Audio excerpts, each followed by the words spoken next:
नमस्कार दर्शकों, global heat map के पहले एपिसोड में आपका स्वागत है। इस प्रोग्राम में हम महत्वपूर्ण अंतर्राष्ट्रीय और सामरिक विषयों पर जो कुछ भी इस हफ्ते हुआ है उसके बारे में बात करेंगे। जो मुद्दे मैं आज लेके बात करने वाला हूं उसमें है रशिया यूक्रेन वॉर में हताशा, इंडो पैसिफिक में चीन का अतिक्रमण, इजराइल में युद्ध विराम कहीं नजर नहीं आ रहा है, बल्कि जो लड़ाई है वो उसका विस्तार नजर आ रहा है। खालिस्तान में जस्टिन ट्रूडो को उन्होंने बाहर कर दिया है और उनके साथ नाता तोड़ दिया है। भारत के आसपास जितने हमारे पड़ोसी देश हैं उनमें अस्थिरता बनी हुई है और मणिपुर में जो जिस किस्म के हथियार आए हैं उससे इंटरनल सिक्योरिटी की तरफ हमारा कंसर्न काफी बढ़ जाता है।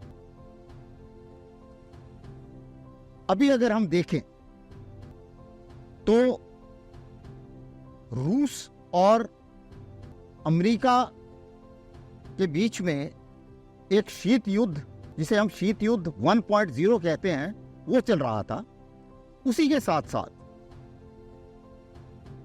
अमेरिका ने चीन के साथ भी शीत युद्ध, दूसरा शीत युद्ध शुरू कर दिया है और ये दोनों ही शीत युद्ध साथ चल रहे हैं।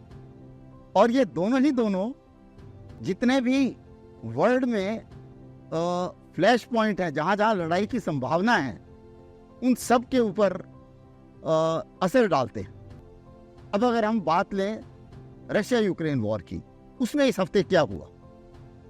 सबसे पहले तो दोनों तरफ से स्टैंड ऑफ अटैक चले, दोनों तरफ से मिसाइलें और ड्रोन दागे गए और दोनों ही साइड नुकसान हुआ। रूस ने कोशिश ये की है कि यूक्रेन का एनर्जी का इंफ्रास्ट्रक्चर बर्बाद किया जाए ताकि उनका मोरल डाउन हो और वो लड़ाई में जब सर्दियां आती हैं तो उतना असरदार ना रहे। उसी मुताबिक यूक्रेन ने भी जवाब दिया। जो यूक्रेन ने कुर्स्क में ऑफेंसिव किया था तकरीबन महीना पहले, उसके जो असर है वो उतना नहीं नजर आया जितना उसने अंदाजा किया था। उन्हें लग रहा था कि ऐसा ऑफेंसिव करने से उनकी बार्गेनिंग पोजीशन शायद अच्छी हो जाएगी और जो फौजें डॉनबास रीजन में हमला कर रही हैं, शायद उसमें से रूस उन फौजों को कुर्स्क में भेज दे और उन्हें डॉनबास में थोड़ी कम मुसीबत आए।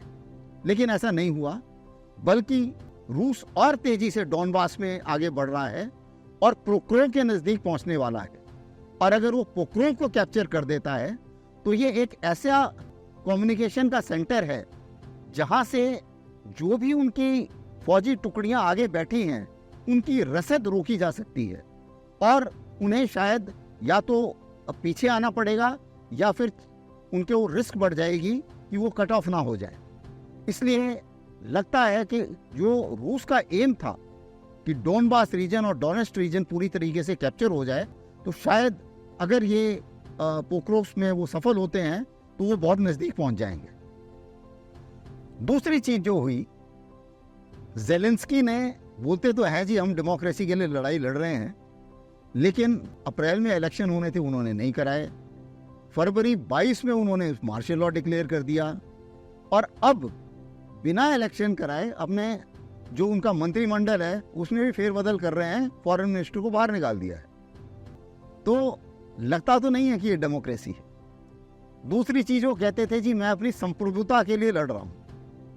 अब जाहिर है कि ये तो माना जा रहा है कि भाई आप संप्रभुता के लिए रूस से लड़ाई लड़ रहे हैं ताकि आपकी संप्रभुता रूस के नीचे ना जाए, लेकिन साथ ही साथ आप ये भी बोलते हैं कि जी मैं अपना वॉर प्लान जो है वो अमेरिका में जाके डिस्कस करूंगा और अमेरिका में जो भी पॉलिटिशियन राष्ट्रपति का चुनाव के लिए लड़ रहे हैं दोनों को बताऊंगा, तो आपकी संप्रभुता बची कहाँ। तो इसका मतलब आपने संप्रभुता एक जगह से आप बचा रहे हैं और दूसरी जगह आपने उसको गिरवी रख दिया है।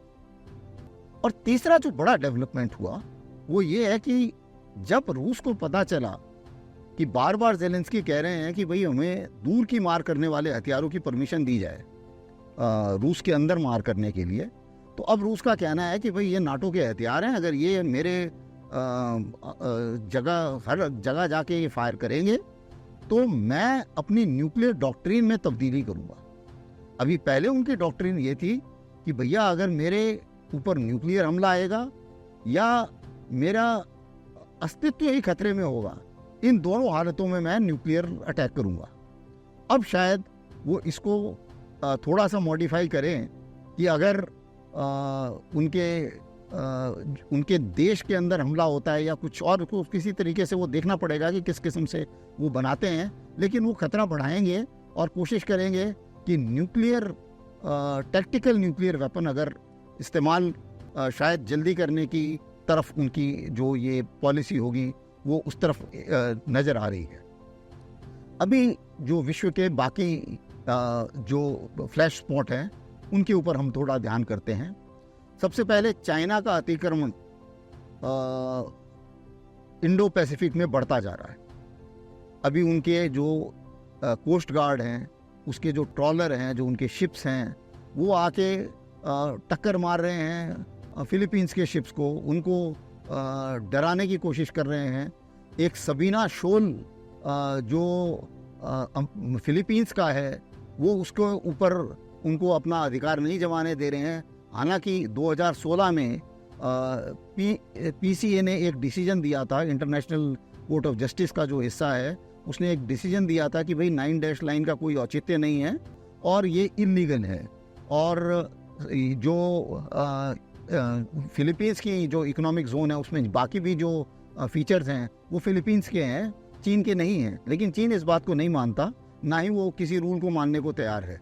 और ये जो सिचुएशन है ये वो इस समय भी ज़्यादा बढ़ती नज़र आ रही है, क्योंकि इस एक महीने में 3 बार ये हो गया, इस हफ्ते तीसरा वाला था ये। और ऐसा नज़र आ रहा है कि अभी रूस में और मिडल ईस्ट में अमेरिका ऐसा फंसा है कि उसका कोई भी जो बेड़ा है, जहाजी बेड़ा, लड़ाकू बेड़ा, वो इस समय इंडो पैसिफिक में नहीं है। तो इस कारण से शायद और ज़्यादा चीन आगे बढ़ रहा है। दूसरी एक नई चीज़ जो सामने आई इस हफ्ते वो ये है कि चीन और रूस मिलके ईस्ट चाइना सी में और जापान सी में अपनी एक्सरसाइजेस करेंगे। ये मेरे विचार से जापान और ताइवान के लिए चिंता का विषय होना चाहिए। अभी अगर हम इजराइल की तरफ चलें तो नेतन्याहू किसी हालत में भी लड़ाई को बंद करने के मूड में नहीं है। अभी हमास के साथ वो बीच में फंस गए हैं कि भाई फिलाडेल्फी कॉरिडोर जो है वो मैं तो रखूँगा अपने पास, इसका मतलब है कि वो मैं गाज़ा में रहूँगा। ये बात ना हमास मानने को तैयार है ना कोई और मानने को तैयार है। साथ ही साथ उन्होंने एक अटैक कर दिया सीरिया में, वहाँ से भी अभी पुशबैक आ रहा है। उसी के साथ साथ जॉर्डन में भी जो रेजिस्टेंस एक्शन ग्रुप है उन्होंने भी हमला कर दिया है और उन्होंने 3 इजरायली मार दिए। तो उधर भी बॉर्डर थोड़ा सा एक्टिवेट हो गया है। तो आज की डेट में इजराइल का कोई भी बॉर्डर ऐसा नहीं है जिस पर जो सेफ है, जिसको कहा जा सकता है कि ये क्वाइट बॉर्डर। हिजबुल्लाह ने जो करना था फायर एक्सचेंज वो कर दिया, उन्होंने भी बदला लेना था अपने एक लीडर का जो मरा था, और ईरान का बदला अभी बाकी है। अब वो बदला कैसे होगा ये हम आगे देखेंगे। हो सकता है, मुझे नहीं लगता कि वो अभी उसी तरीके से बदला लेंगे या फायर करेंगे जैसे पहले किया था, क्योंकि उनकी सैन्य ताकत में और अमेरिका और इजराइल की जो मिलजुल के सैन्य ताकत बनती है बहुत फ़र्क है। तो मुझे लगता है कि वो शायद किसी वो ऐसा कोई ऑपरेशन करेंगे, चाहे टेररिस्ट अटैक कहीं और वर्ल्ड में कहीं और किसी के ऊपर हो जाए, इजरायली लोगों के ऊपर या ज्यूज़ के ऊपर किसी किस्म का कुछ ऐसा हो जाए। तो ऐसी भी अगर कोई न्यूज़ आती है तो हो सकता है कि उसके भी तार कहीं ना कहीं बदले से जुड़े हों। और जो नफ़रत इजराइल की तरफ जा रही है उसमें आपने देखा होगा अभी इसी हफ्ते एक पाकिस्तानी भी पकड़ा गया जो कोशिश कर रहा था वहाँ पे अमेरिका में एक टेररिस्ट अटैक करने की, और जाके कनाडा में उसको पकड़ा गया। तो इस किस्म के भी एक्शन आगे आ रहे हैं। दूसरा इंटरेस्टिंग डेवलपमेंट जो हुआ है वो है कि जस्टिन ट्रूडो बड़ी मदद करते थे खालिस्तानियों की कनाडा के अंदर, और बोलते थे जी ये तो मैं तो फ्री स्पीच की बात कर रहा हूँ। अभी फ्री स्पीच की कहानी ये है कि खालिस्तान की जो पार्टी है जगमीत सिंह की जो एनडीपी है उन्होंने बोल दिया है कि जी हम अभी इनके साथ नहीं रहेंगे, जस्टिन ट्रूडो के साथ, और उन्हीं के सपोर्ट से जस्टिन ट्रूडो सत्ता में बने हुए थे। लगता है कि अब उनकी सत्ता चलेगी पूरे टर्म तक, ये कहना थोड़ा मुश्किल है। और ये खालिस्तानी भी सारे मौका परस्त हैं। इन्होंने क्या करा है कि इन्हें लग रहा है कि जस्टिन ट्रूडो तो जीतने वाला है नहीं, तो अगर वो जीतने वाला नहीं है तो दूसरी पार्टी है उसकी तरफ भी थोड़ा सा देखा जाए ताकि उनकी भी रोजी रोटी चलती रहे। तो वो भी मेरे विचार से उसी मुताबिक अपने कार्ड्स खेल रहे हैं। आगे देखेंगे कि क्या होता है। लेकिन मैं तो पहले भी कहता रहा हूँ कि भारत में तो कोई खालिस्तान की कोई बात नहीं करता, ना ही किसी के दिमाग में कोई बात है। लेकिन अगर जस्टिन ट्रूडो खालिस्तान बनाना चाहते हैं तो कनाडा में बनाते रहें खालिस्तान, उससे मुझे नहीं लगता हमें कोई विशेष प्रॉब्लम है। अभी जो हमारे नेबर्स हैं उनमें भी थोड़ी काफ़ी हद तक डिस्टर्बेंस है, जो कि भारत के लिए एक थोड़ा तकलीफ वाला विषय हो जाता है। अगर हम पाकिस्तान को ले लें तो पाकिस्तान में बलूचिस्तान में अभी काफ़ी हद तक प्रोटेस्ट हुए। उधर उनके जो टेररिस्ट ग्रुप है उन्होंने काफ़ी पाकिस्तानी सोल्जर्स को मारा।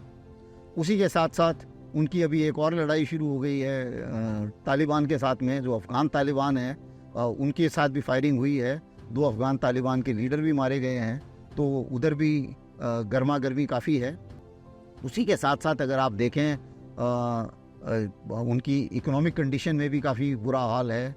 और अभी जो इमरान खान की पार्टी है उनके समर्थक भी सड़कों पे आए हुए हैं। उन्होंने भी अल्टीमेटम दिया है कि अगर आप 2 हफ्ते में उनको नहीं छोड़ते हैं तो हम अपने आप छुड़ा लेंगे। तो ये भी एक पाकिस्तान के लिए चिंता का विषय है। और इकोनॉमिक हालत जो उनकी ख़राब थी, उसके साथ साथ उनके लिए अच्छी खबर ये है कि उनके जो EEZ है, जो समुद्र है, उसके अंदर कुछ ऑयल और गैस की डिस्कवरी हुई है, तो शायद वो उनको मदद करे इकनॉमी में। उसी मुताबिक बांग्लादेश भी शेख हसीना को वापस बुलाना चाहता है। उन्होंने जेनोसाइड के उनके ऊपर चार्ज लगाए हैं। तो वो भी अभी हालांकि फॉर्मल रिक्वेस्ट तो नहीं दी है, लेकिन उस तरफ उन्होंने काफ़ी इंडिकेशन दिया है कि वो शायद भविष्य में ऐसा कर पाएँ। अभी वहाँ पर भी हालात नॉर्मल नहीं हैं। तो जो हमारा बॉर्डर है उसके ऊपर भी एक किस्म से भारत को थोड़ा सा कंसर्न रहना पड़े। उसी मुताबिक का कंसर्न भारत को दूसरी तरफ भी नज़र आ रहा है। मणिपुर में भी एक ऐसी स्थिति पैदा हो गई है कि उनके पास भी अच्छे हथियार और बड़े हथियार आ गए हैं, और ड्रोन्स इस्तेमाल कर रहे हैं वो लोग, रॉकेट्स इस्तेमाल कर रहे हैं। और ये हथियार जो हैं वो उनके अपने हथियार तो नहीं हो सकते। तो जाहिर है कि ये हथियार कहीं ना कहीं से आए। और वो कहाँ से आए उसमें कई संकेत मिलते हैं। हो सकता है ये चीन की तरफ से आए हों, क्योंकि चीन म्यांमार को मदद कर रहा था, उनकी जो मिलिट्री हुंता है उसको मदद कर रहा था। लेकिन कुछ समय में उनको लगा कि जो ये उनके मिलिटेंट ग्रुप्स हैं वो ज़्यादा टेरिटरी पर कब्जा कर चुके हैं। तो उनका काफ़ी ज़्यादा उनका पैसा वहाँ लगा हुआ है। उनकी म्यांमार इकोनॉमिक कॉरिडोर है और बाकी भी चीज़ों के ऊपर बहुत पैसा लगा हुआ है। तो उन्हें लग रहा है कि अभी शायद दोनों को तरफ मदद करने से काम चलेगा। तो वो अभी इनकी भी मदद करने में लगे हुए हैं और इनके साथ भी उनके अभी साँठ-गाँठ हो गई है। दूसरा एंगल ये भी नज़र आता है कि क्योंकि चीन का काफ़ी प्रभाव है म्यांमार के ऊपर, तो हो सकता है जो शीत युद्ध 2.0 की मैं बात कर रहा था उसके तहत CIA ने कुछ गेम वहाँ खेल दिया हो। प्रूफ तो कोई भी नहीं है, लेकिन संकेतों से इनकार नहीं किया जा सकता।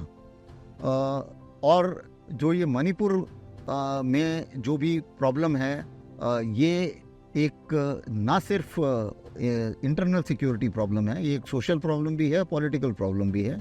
और इसका जो खमियाजा है और इसको जो कंट्रोल करने के लिए भारत सरकार भी कोशिश कर रही है, भारत की फ़ौज भी कोशिश कर रही है, और मुझे उम्मीद है कि ये तो कंट्रोल में आ ही जाएगी। तो ये था दर्शकों इस हफ्ते जो मोटी मोटी चीज़ें हुई हैं इस पूरे विश्व के पटल पर। अगले हफ्ते के राउंड अप के साथ हम फिर मिलेंगे।